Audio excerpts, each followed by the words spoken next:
होली मेरा favourite festival है क्योंकि इसके आते ही ना बचपन की वो सारी यादें तरोताज़ा हो जाती है, जैसे कल की बात हो। और खाने के मज़े तो होते ही हैं, है ना।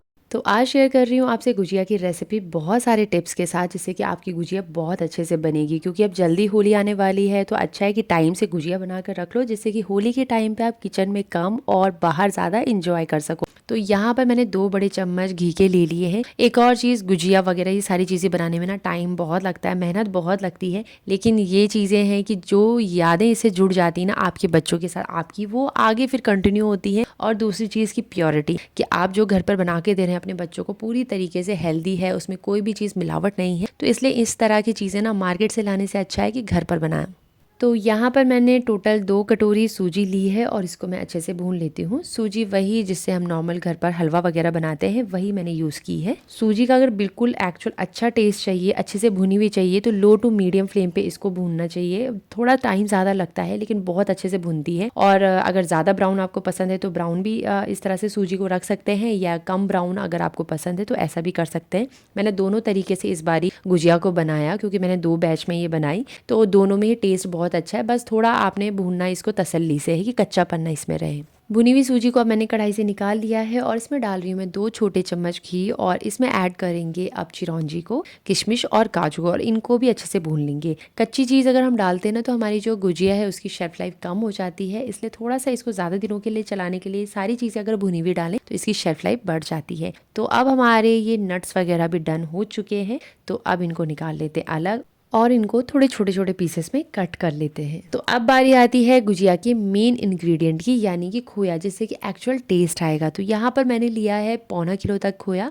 और ये मैंने घर पर ही बनाया था। तो ये मैंने फ्रिज के अंदर रखा हुआ था, तो थोड़ा सा हार्ड हो गया है, तो इसको थोड़ा और पका लेंगे जिससे सॉफ्ट हो जाए और हमारे सारे मिक्सचर के साथ अच्छे से मिक्स हो जाए। अगर आप बाहर से भी खोया लेके आते हो तो बिल्कुल व्हाइट कलर का होता है, तो उसको भी थोड़ा सा और पका लें, जिससे कि कच्चापन बिल्कुल ना रहे और हमारी गुजिया थोड़ा लंबे समय तक चले। तो यहाँ पर खोया हो गया सॉफ्ट। अब इसमें ऐड करूंगी मैं जो भुनी हुई सूजी थी उसको, और अच्छे से इसको मिक्स कर लेंगे। होली से ना 15 से 20 दिन पहले मम्मी के पीछे पड़ जाते थे कि मम्मी कब बनाओगे गुजिया का, मतलब बहुत जल्दी हमें लगी होती थी। 1 हफ्ते पहले मेरा बड़ा भाई, मेरी बड़ी बहन, मैं और मम्मी चारों मिलकर किचन में बैठकर गुजिया बनाते थे। अब तो वेदर बहुत ज़्यादा चेंज हो गया है, लेकिन तब के टाइम पे ना होली से पहाड़ों में, मतलब स्पेशली होली से 4 से 5 दिन पहले या हफ्ता भर पहले भी इस तरह का मौसम रहता था कि बहुत ज़्यादा तेज़ तूफान बारिश वगैरह होती थी। और कितनी बार ऐसा भी होता था कि बाहर बहुत ज़्यादा तूफान है और लाइट बिल्कुल गुल है, और हम जो लैंप होता था ना, वो कैरोसिन ऑयल से जो चलता था, मिट्टी के तेल से, उसको जलाकर गुजिया बना रहे होते थे।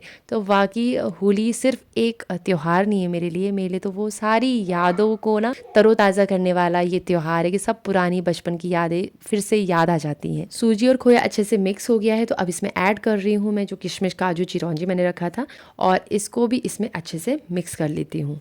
अब इसमें मैं ऐड कर रही हूँ डेसिकेटेड कोकोनट पाउडर। अगर आपके पास कच्चा नारियल है तो उसको ऐड करेंगे, उससे बहुत अच्छा टेस्ट आता है। जो गुजिया का मैंने दूसरा बैच बनाया था, उसमें फिर मैंने कच्चे नारियल को कद्दूकस करके डाला था, और उसको आपने जब सूजी आपकी आधे से ज़्यादा भून चुकी हो तब उसको डालना है, और उसको भी अच्छे से भूनना है, जिससे कि उसके अंदर बहुत ज़्यादा मॉइस्चर ना रहे, क्योंकि अगर ज़्यादा मॉइस्चर रहेगा तो फिर आपकी जो गुजिया है वो ख़राब हो सकती है। तो अब इसको गैस फ्लेम ऑफ करके साइड में निकाल लेते हैं। तो यहाँ पर मैंने चीनी को पीस लिया है और इसमें मैं अब ऐड कर रही हूँ। अगर आप गैस फ्लेम ऑन कर पिसी हुई चीनी को ऐड करते हैं तो इससे चीनी मेल्ट होने शुरू हो जाती है, और खैर इसमें जो टेस्ट है ना हमारे इस मसाले का, कोई ज़्यादा फर्क नहीं पड़ता, दोनों में ही अच्छा होता है। तो अब इसको मैं अच्छे से मिक्स कर लेती हूँ। गुजिया की फिलिंग बिल्कुल बनकर तैयार है। अब तैयार करना है आटा, और आटे में सबसे इंपॉर्टेंट होता है मोयन, जिससे कि हमारी गुजिया बिल्कुल खस्ता बने। तो यहाँ पर मैंने 2 कप मैदा लिया है, लेकिन आज ना आपसे एक टिप शेयर करूंगी, जिससे कि आपको इतना ज़्यादा मेजरमेंट करने की ज़रूरत नहीं है कि 2 कप है या उसमें फिर आधा कटोरी या 2 चम्मच कितना वगैरह घी डालना, बिल्कुल नहीं।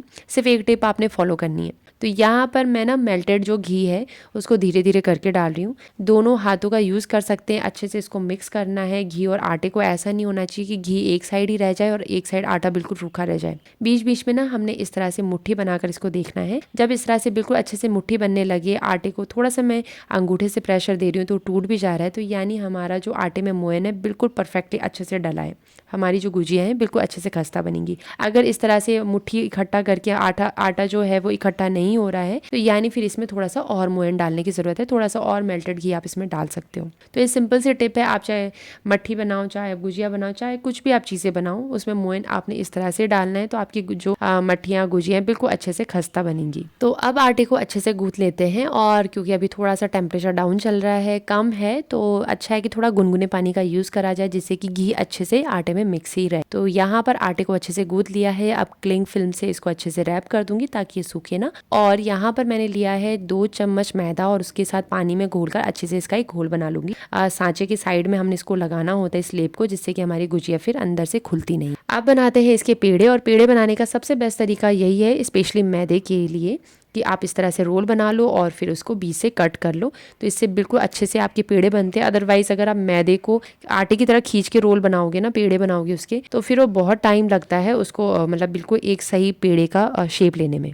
चलिए अब सारी चीज़ें तैयार हो चुकी हैं, तो अब बनाते हैं गुजिया को। सबसे पहले हम मैदे की एक पतली सी शीट तैयार कर लेते हैं। अब सांचे के अंदर हल्का सा घी या ऑयल कुछ भी आप यूज़ कर सकते हैं, जिससे कि मैदा इसके अंदर ना चिपके। अब जो हमने रोटी तैयार की है मैदे की, उसको सांचे के ऊपर रखेंगे और इसके अंदर डालेंगे हम अपनी फिलिंग को, और साइड से जो हमने घोल तैयार किया था ना, उसको चारों तरफ से लगा लेंगे, जिससे कि आटा बिल्कुल अच्छे से चिपक जाए और हमारी जो गुजिया है तेल में डालने के बाद ना खुले। अब इसको करते हैं बंद, और जो एक्स्ट्रा आटा है उसको अच्छे से बाहर से निकाल लेते हैं।